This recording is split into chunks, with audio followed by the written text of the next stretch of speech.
നമസ്തേ, ഞാൻ doctor Anushree from Leelajani Ayur care. ഇന്ന് നമുക്കൊരു ചികിത്സ പരിചയപ്പെടാം. ആയുർവേദത്തിൽ വളരെ പ്രാചീന കാലം മുതലേ തന്നെ ചെയ്തു വരുന്ന ഒരു ചികിത്സയാണ് അട്ടകടുപ്പീര് അല്ലെന്നുണ്ടെങ്കിൽ ലീസ് തെറാപ്പി എന്ന് പറയുന്നത്.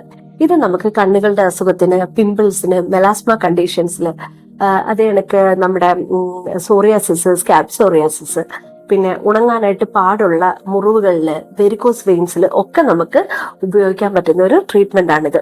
ചെയ്യുമ്പോൾ ഒരു കാര്യം ശ്രദ്ധിക്കണം, 2 തരത്തിലുള്ള ലീച്ചസ് ആണുള്ളത്. ഒന്ന് സവിഷ, ഒന്ന് നിർവിഷ. അതായത് ഒന്ന് വിഷമുള്ള ലീച്ചും ഒന്ന് വിഷമില്ലാത്ത ലീച്ചും. ഈ നിർവിഷം എന്ന് പറയുന്ന ലീച്ചസിനെ തിരഞ്ഞെടുക്കേണ്ടത് വളരെ ശ്രദ്ധിച്ചു വേണം. ഇതൊരു ഡോക്ടറിന്റെ നിർദ്ദേശപ്രകാരമാണ് തിരഞ്ഞെടുക്കേണ്ടത്. സോ ഡോക്ടറിന്റെ നിർദ്ദേശപ്രകാരം അല്ലാതെ ഇത് ചെയ്യാനും പാടുള്ളതല്ല. എവിടെയാണ് ഇപ്പൊ പ്രത്യേകിച്ച് ഒരു മെലാസ്മ കണ്ടീഷൻ ആണെങ്കിൽ ആ ഭാഗത്ത് നമ്മൾ എക്സ്റ്റേണൽ ആയിട്ടുള്ള നീഡിൽ വെച്ച് പഞ്ചിങ് ചെയ്തിട്ട്, അതല്ലെന്നുണ്ടെങ്കിൽ സർട്ടൻ മെഡിക്കേഷൻ വെച്ചിട്ട് ഇതിനെ കടിക്കാനായിട്ട് അവിടെ പ്രേരിപ്പിക്കുകയാണ് ചെയ്യുന്നത്. സോ ഇതൊരു 15 to 20 മിനിറ്റ്സ്, സംടൈംസ് ഒരു 30 മിനിറ്റ്സ് വരെ നീളുന്ന ഒരു ട്രീറ്റ്മെന്റ് ആണ്. ഒരു കാര്യം പ്രത്യേകം ശ്രദ്ധിക്കുക, ലീസ് തെറാപ്പി ചെയ്യുന്നതിന് മുന്നേ എക്സ്പീരിയൻസ്ഡ് ആയിട്ടുള്ള ഒരു ഫിസിഷ്യന്റെ മേൽനോട്ടത്തിൽ മാത്രമേ ഇത് ചെയ്യാൻ പാടുള്ളൂ.